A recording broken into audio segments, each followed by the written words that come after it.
स्वागत है आपका सिनेस्पिक्स में। मैं हूं दिव्यांशी।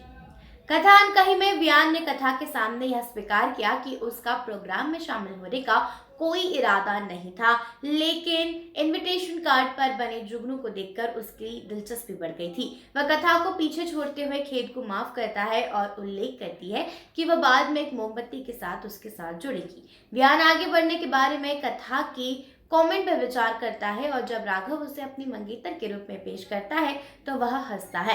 वह सोचता है कि क्या जुगनू, जिसने उसे इस प्रोग्राम में बुलाया था, कथा का प्रेमी। उसका मानना है कि वह खुद को और दुनिया को धोखा दे सकती है, लेकिन वह जानता है कि वह अभी भी उससे ही प्यार करती है। कथा ने वियान को बाहर से देखा और प्रणव ने उसके पास जाकर खुलासा किया कि राघव ने कार्ड देने के बावजूद वियान ने प्रोग्राम में उसका पीछा किया, जिससे वह अपनी बैठकों में नियति की भूमिका के बारे में सोचने लगी। राघव कुछ मेहमानों को कथा का परिचय देता है और वियान को एक गिटार देता है और गाना शुरू कर देता है। गाते हुए कथा के चारों ओर घूमता है। कथा उसे देखते समय अपने इमोशंस को कंट्रोल करने के लिए संघर्ष करती है।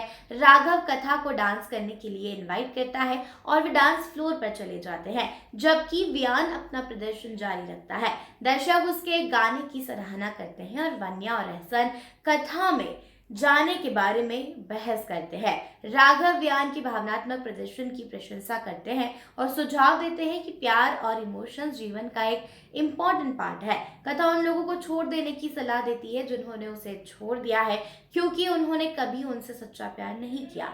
राघव वियान और कथा के बीच प्यार पर बहस का प्रस्ताव रखता है, लेकिन वियान तुरंत विषय बदल देता है और कहता है कि यह एक बुरा विचार है। राघव कथा को एक बार वियान का सामना करने के लिए प्रोत्साहित करता है और वियान सुझाव देता है कि राघव को कथा से पूछना चाहिए कि क्या वह अपने दिल में कुछ छुपा रही है। राघव वियान से सहमत है और कथा वर्तमान पर ध्यान देने पर जोर देती है। राघव कथा से पूछता है कि उसे उससे प्यार कब हुआ। उसने बताया कि कथा अभी तक उससे प्यार नहीं करती है, लेकिन वे करीबी दोस्त बन रहे हैं और प्यार धीरे धीरे बढ़ रहा है। वियान ने कथा, राघव, आरव और रूही की तस्वीर वाला एक फोटो फ्रेम देखा, जिससे आरव के साथ उसके मोमेंट्स की यादें ताज़ा हो गई। राघव अपने बच्चे आरव का जिक्र करता है, बताता है कि आरव ने इनविटेशन कार्ड बनाया था। वही वियान राघव के खूबसूरत परिवार की प्रशंसा करता है। उसे एहसास होता है कि उसके पास केवल कथा और किताब है।